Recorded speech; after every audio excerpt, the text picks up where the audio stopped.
So, how did you start working? When and how did you start working with DJC? With you? I'm not supposed to be there.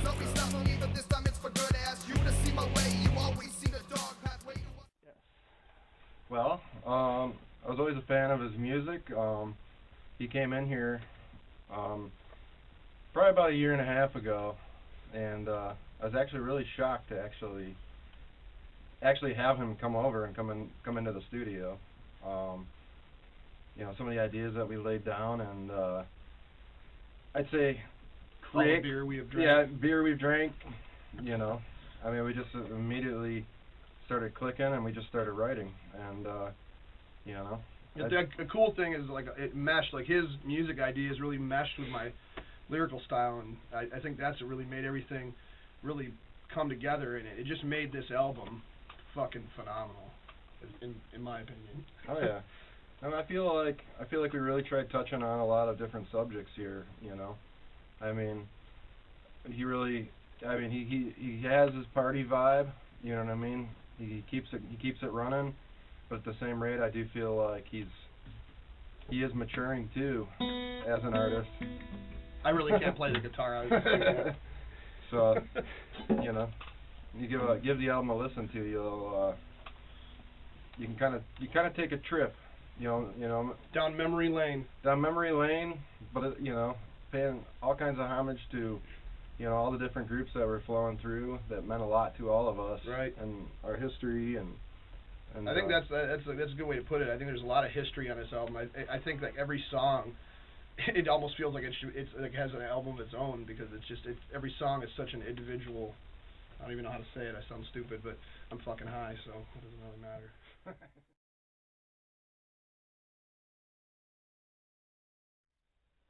Was it be Friday night?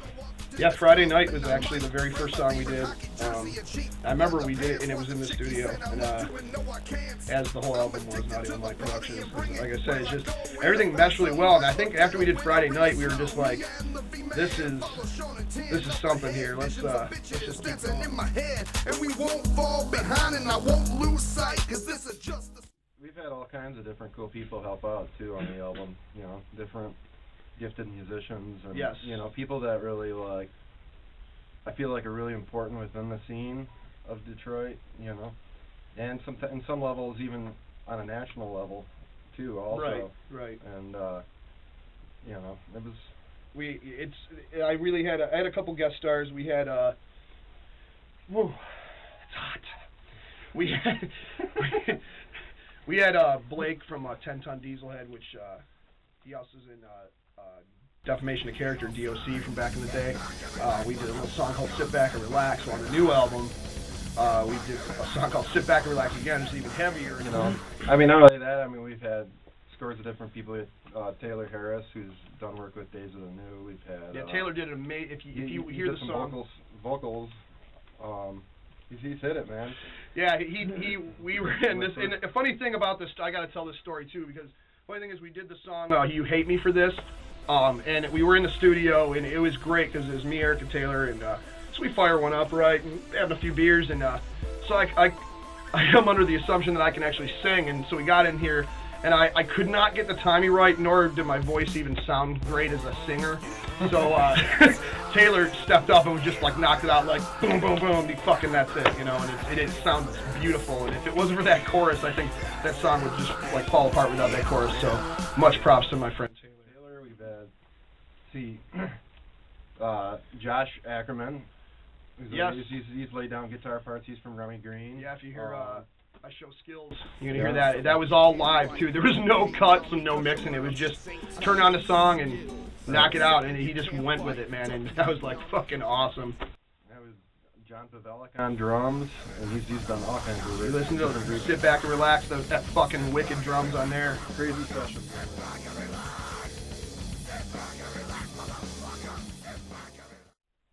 This album was... It's about a year and a half. Yeah.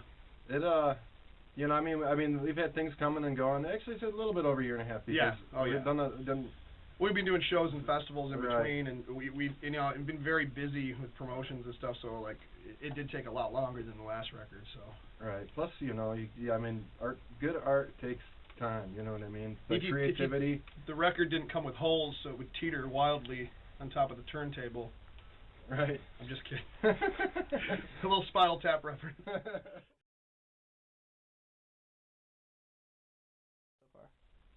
Me, the favorite song I've ever done? Yeah. Shit, all of them. Like I would have to say ones that really touch close to home are probably I Am Your Nothing, Chapters of My Life, and As We Grow. But there's every song on the album, there's something to it, whether it's partying, being drunk, being hungover.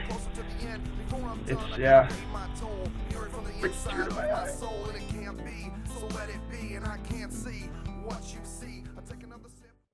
I like I Am Your Nothing because that was like really kind of like the point, like where I felt like we were able to kind of blend, like, you know, just mix like the screaming nature of like just like pure fire, you know, in the choruses, just things are just like coming out, and then they just blended really well with the music and the rest of the words, like the actual lines throughout most of it. Actually, like, you know, kind of tingles my spine a little bit. The least favorite ones we're revamping. We're gonna redo. Right. But yeah, we actually recorded more than what's on the album. Like there was originally almost like a double almost. Yeah, we could have done like material. 2 CDs, but like to take the most amazing songs and put them all on this album. Like I said, every song is an individual on this album. There'll be plenty of B-sides. Oh yeah. Coming up. And also look for DJC's greatest flops coming out this coming spring. So we'll have some old shit, some unreleased shit, and some B-sides. Oh yeah. Festival is amazing, and it's just going to get better and better and better. Every year. This next year is going to be 2010 coming up. We're hoping to get 6,000, 7,000 people out, you know, national groups. Obviously DJC will be there. I mean, it's going to be a pretty big endeavor. Big ass beer tent, freaking massive. That's the only reason I'm showing up is because of the beer tent. Yeah, exactly. This guy cover himself with beer, yeah, like the entire day. But pleather pants and 106-degree temperatures do not really mesh with me, but the beer did cool me off, so that works for me.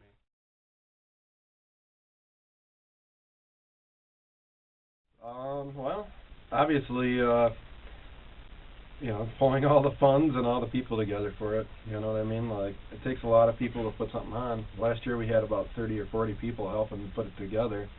And, you know, between renting equipment and renting generators and lights and, you know, I mean, clearing land, and, I mean, it was like a 2-week endeavor straight every day from morning till night to get things ready. And this next year, it's going to cut down on a lot of that, but, you know, we don't have to worry about that.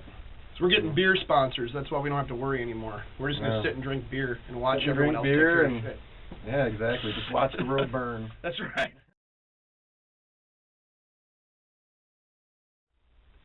The hardest song to put together. I mean, well, they all were pretty hard. Well, I mean, yeah, just writing. I mean, just writing things. Yeah, that's the thing, is like it wasn't like it's not like we just go in there and say, hey, you know, I got music, I got lyrics, let's just do it. It's not like, hey, I'm selling you a beat, you know, like 'cause there's like those are a fucking dime a dozen, especially on MySpace. Oh, I'm selling beats. Yeah, we don't. Well, that's not how you put together music, you know. That's fucking pee on shitty music. You want to have something you start with from scratch, and it grows, and it's like what I like to do, and the way I like to write lyrics is like he says, listen, I have this idea, and I go, well, I have this idea too. And we kind of talk about what the song's gonna be about, what we're looking for, and Eric will just make this shit that's just phenomenal, and I'll be like, oh my god, that's better than what I was thinking. So when I won't write any lyrics, I have the song and like the story of the song in my head. And then I hear that music, and I pull out the pad and just start writing right on the spot, you know. And I think it just flows out of the fingertips, you know.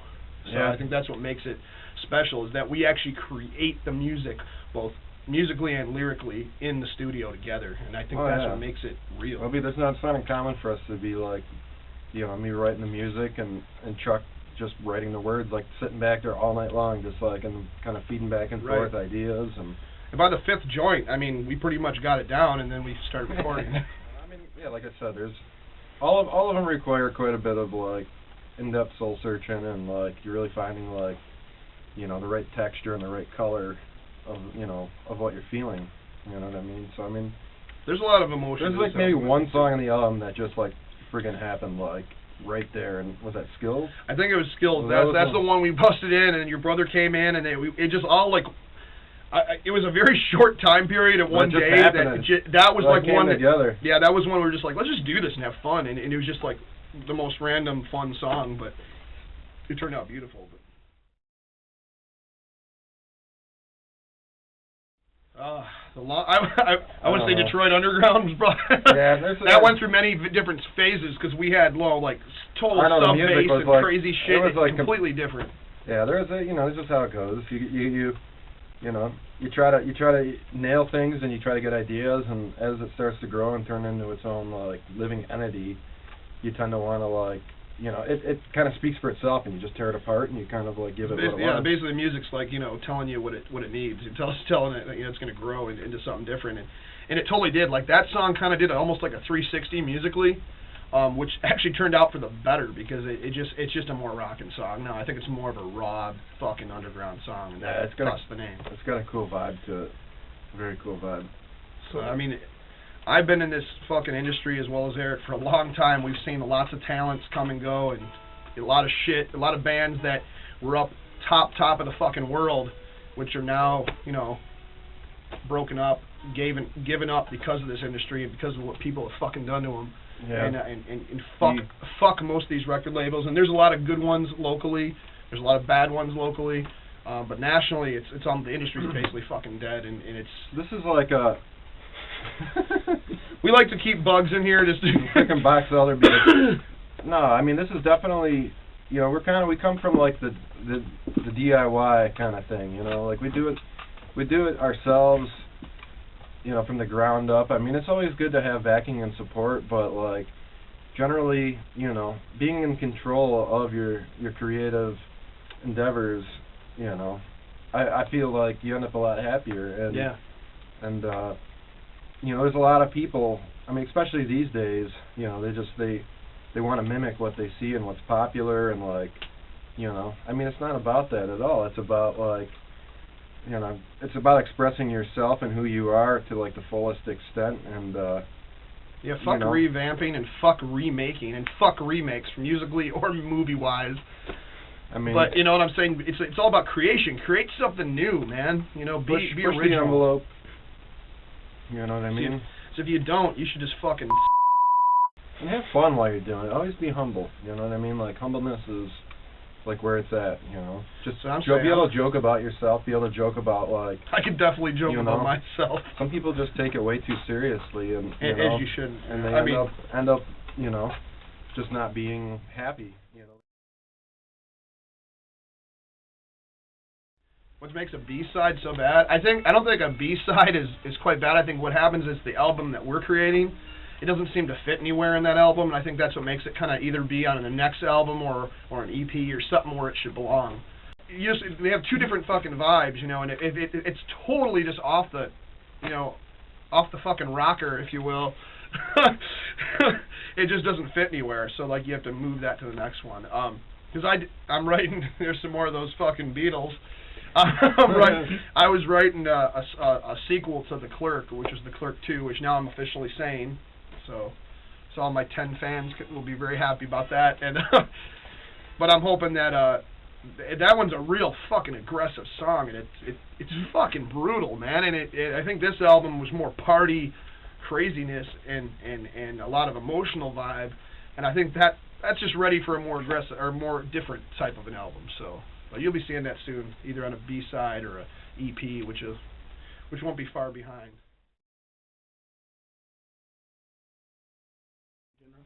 My influences? Yeah. Oh man, I have all kinds of influences. Yeah. I mean, I like everything from straight up like freaking Johnny Cash, Motown, freaking, I mean, you can go all the way up the spectrum, I mean, Aphex Twin has always been a big one. Hell yeah. Freaking, like Square Pusher, freaking, I mean, groups like Helios and Failure and Mum and Sigur Rós.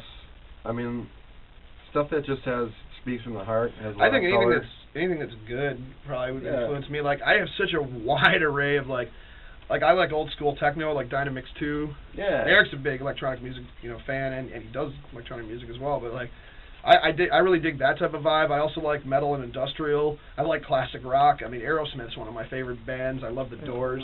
You get that name, Joe. Yeah, you like that? I dropped the names. But I mean, I also like a lot of local shit, like Dirty Americans, Decibel, 10 Ton Yeah. Dieselhead, The Nerve, Remy Green. Shit, I mean, there's like a zillion local bands. I love fucking anything local. ICP and Twisted, fucking anything from there. Yeah, label's local, really there's all good. kinds of good I mean, local but stuff. there's just lots Amazing. of good shit in Michigan, which I just always fell in love with, and I always support. To me, that's the underground. That's the family. Not saying that I don't love, like I said, I like big time name bands too. It's just there's not much of that left. I mean, it's whatever's hanging on. Weezer's another good one. I really like Weezer too. Yeah, There's some people will be like, what the fuck? DJC's supposed to be gangster. I'm really not fucking gangster at all. I don't even know why anyone. This guy's like, he's like I'm a prankster, not a gangster. prankster. Yeah, he's Cut a that part party out. animal. I'm just here and I got the party with me, so What if you don't like that, then fucking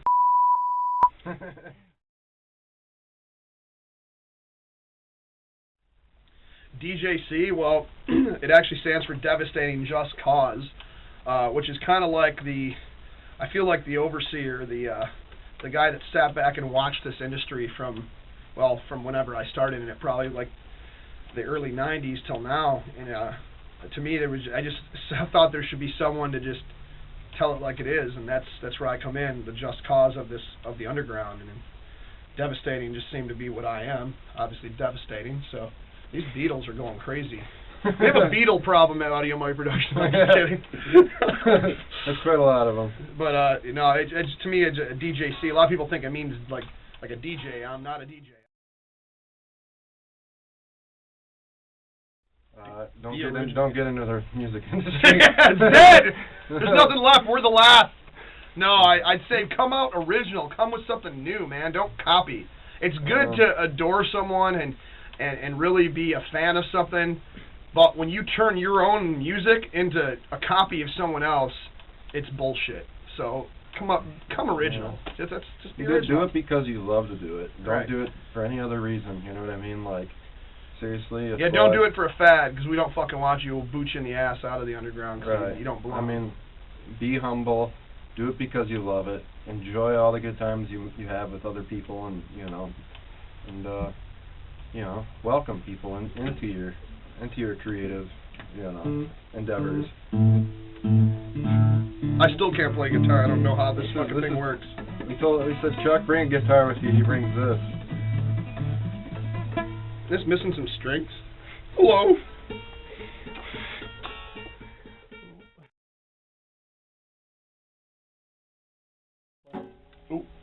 Both you guys. The Telcom Hut, obviously out in Japan. That was a big. We would pack that in 10,000, 20,000 strong sometimes.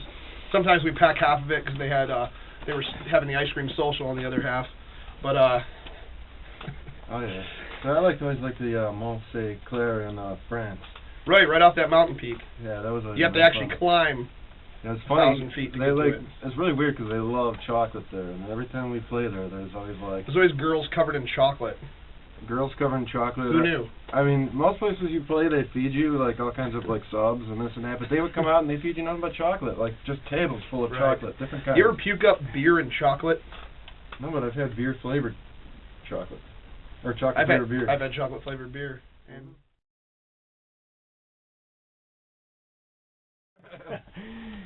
yeah. Oh, well, I always used to like to play in the old Ritz, the new Ritz. What about the Denny's by Lakeside Mall? Denny's by Lakeside Mall. That was one of my favorite places to play. So, The fucking... Anyways. yeah, no, there's all kinds of good places. New York, the Ritz. Yeah, New York's cool. Frickin' the Crowfoot. Hatchie's. Majestic Theater. Majestic. You know what I mean? Old Miami. Old Miami. Frickin' Did you say the Shelter? St. Andrews? Shelter, St. Andy's, yeah, frickin' everywhere in Hamtramck, frickin' Paychecks. Paychecks, yeah, Johnny Paycheck's place, Paychecks. No, it's just anything local. Like most clubs around here really treat us good. So like, I mean, I don't think there's really any bad ones. If there is, then we'll just tell them to fuck off and play someplace else if they don't want the fucking money. But yeah, I mean, yeah, that's just how it is.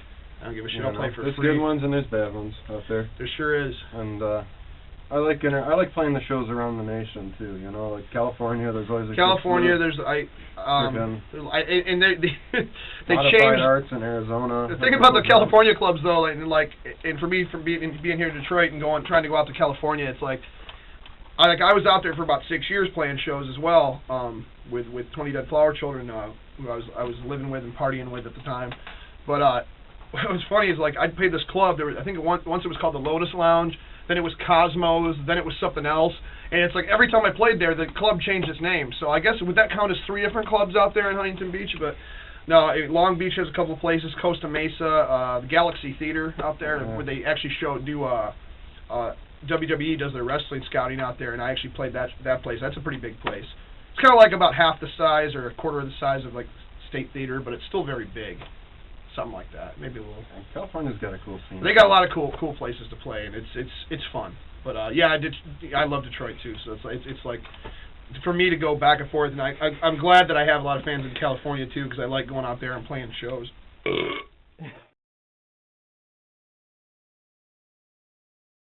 Jeez, I mean, come on, man. Like what, 93 or something, 94? I don't remember the name of the band. I mean, we did some shows at our high school. We used to have variety shows and Honors Art Society shows. I remember those, and you know, I mean, that was like literally. I mean, come on, you're in high school and you're playing out. You know.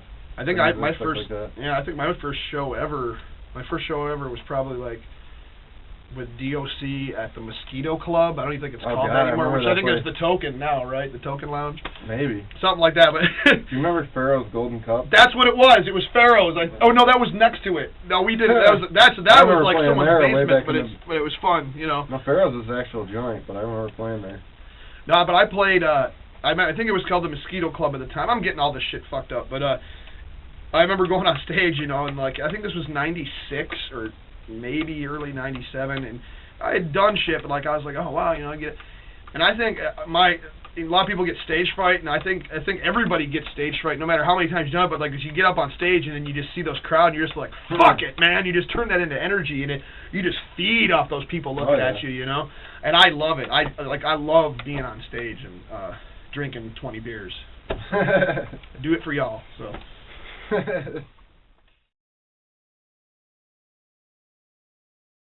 The very first song I ever recorded, was called Trash Bashers.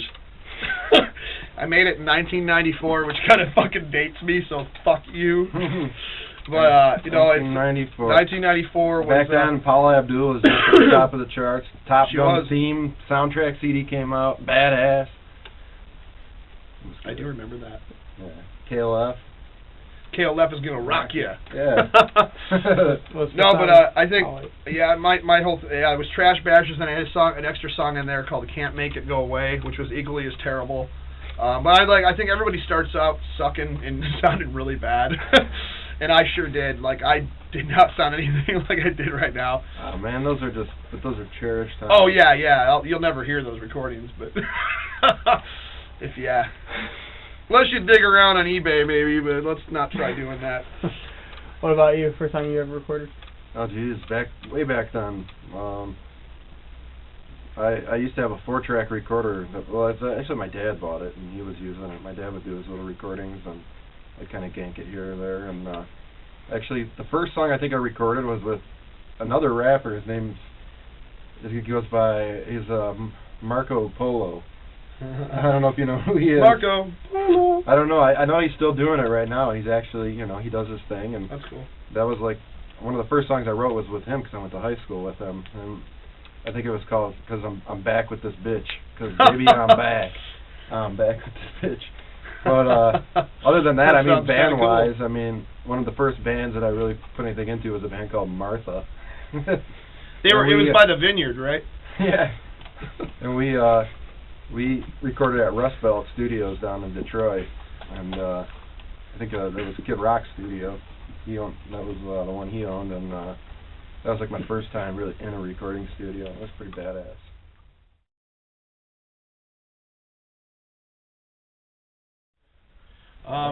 The most insane shit you've ever heard?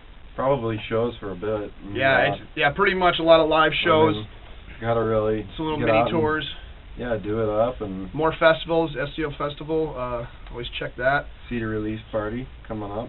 Yeah, CD release party coming up. Hopefully December sometime. So keep that going, and then always check the website too. You know, Audiomite or MySpace.com/Audiomite Productions, and then also Devastating Just Cause on MySpace. So yeah, check that out. Yeah, no, we got a lot of stuff in the works. As far as it coming out, it probably won't be till springtime. We're gonna do a EP, and then like I said, I'm also putting out a DJC's Greatest Flops, which is like a greatest hits compilation for the 20 to 30 fans I might have.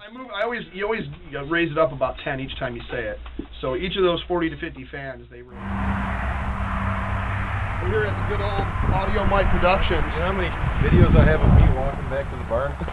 You ever seen the Remy Green video? This is like the time the Remy Green video was almost shot. Except there was like freaking like a little bit of snow everywhere. We should do a wintertime one too. Believe it or not, this is November 2009. Little guy. Oh, they ain't quite working. Effective dandelions. This is also the ground we've had the first two Estival festivals, so just to put that in the fucking. For all you country folks, that's a barn. This is a real old barn. For all you city folks. And I'm a city folk. I like coming out here. That's why we mesh so well. Coming where? I usually come over to Eric's and I get on this old bad boy and I cut his grass, and then he makes the most amazing music ever. And that's how I pay him. I mow his lawn. He mows my lawn. We also like to paint a lot, so we really don't, but that's the festival. Don't mow another man's lawn. Get your feet out of my grass. Wow, the festival stage is really hanging in there. Seeing some weather, if you will. Excuse me. Yeah, I didn't cut it. Or I didn't cut it. Ow! God. Don't I worry. like to always have the rusty that thing. Crowbar, maybe? Well, the whole logo. I know. Was it? This whole entire stage is gone. Look out this way. This is where we had all the people standing for the concert. Just imagine that pack with like fucking 5,000 people. It was pretty fun. 500,000. I'm sorry. Chuck, I think your tent's still back there. You know, I stuffed it in the garbage. I tore it down. That's right. You should keep this like mowed down for next year so it ain't as hard. Oh, we got a new location for next year. We got a new. Do you really? Oh yeah. This is where we keep all the feed for the animals. I like Dewey, really. Like The cows I'm are a back part of there. What? Cows? No, you got no cows. Dude. Well.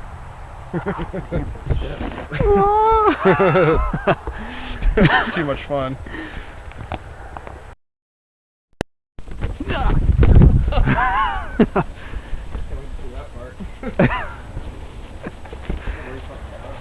Have him shoot upwards, like coming up Yeah. at us, looking down. You know what I mean? There's a big unicorn above us. He's gonna have to lay down on the ground. What? You out of your damn mind, dude. I'm wearing nice clothes, man. That's why you can lay on a rug. Fucking rug. There's a big caterpillar there. I'll squish that bastard with my face. And I say karate pencil face. How's that go? Nothing. Whoa. I'm sinking. You lay down there and look up. Ah, damn, I'm gonna kick your guys' ass, dude. Bullshit. How's it done, man?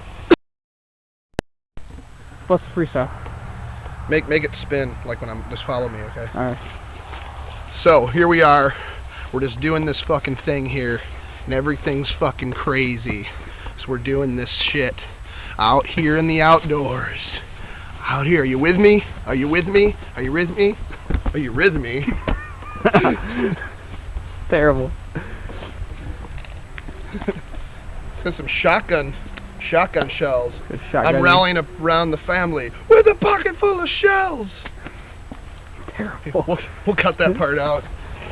Remy Green. Look at the chairs. Look at this is where we feed all the shit. Corn. Can't even really see, it's too dark.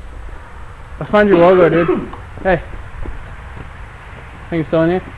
Yeah, right there. Old DJC. And then Remy Hell spray painted over mine, but nobody spray painted over DJC. Alright, let's go. Special. We don't have much time. Still videotaped it. Like onions out here. Ew. Alright. Set up your shot. Alright.